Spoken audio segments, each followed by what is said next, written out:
My name is Henrie Dennis, founder of Afro Rainbow Austria, which is the first organization by and for LGBTIQ-Persons of Africans living in Austria. Taking cooperation to the digital age is the title of the high-level forum, EU-Afrika. Basically, Sebastian Kurz, the Chancellor of Austria's far right-wing government, will be negotiating digital business with Paul Kagame, President of Rwanda and Chairman of the African Union for 2018.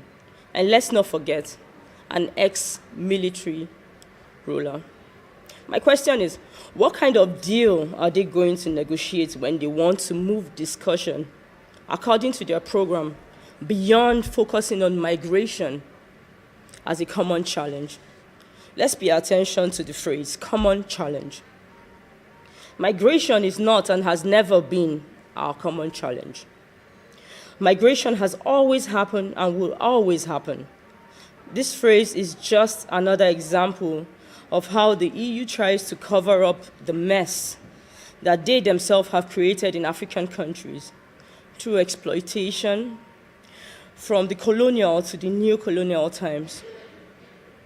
Like the mess they created in the Niger Delta region of Nigeria that has left its land and its waters polluted with oil and fruitless for the present generation and the future generation.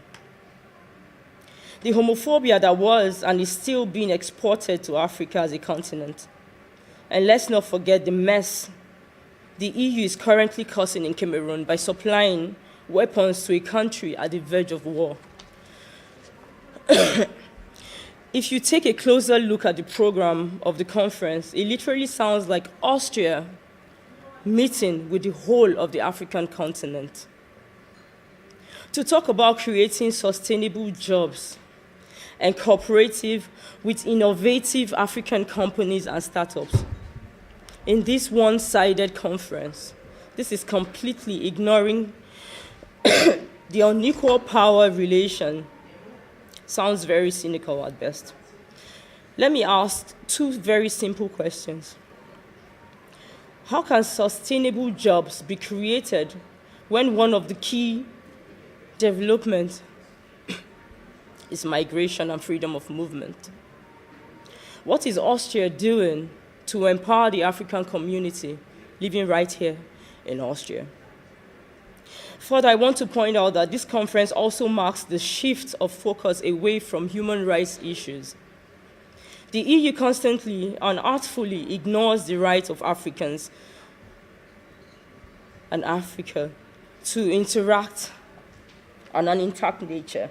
Excuse me. Her rights to her own resources, her rights to live a free life, free from slavery and exploitation, her rights to freedom of movement, in short, her basic human rights. As a civil society, the question is, what does this deal stand to benefit us as Africans? And who is going to take the consequences of this mess about to start? As long as EU refuses to take responsibility to see human rights implemented for every human being, as long as some humans somehow seem to be more entitled to more rights than others, conferences like this will mean nothing but a disgrace to humanity. Thank you.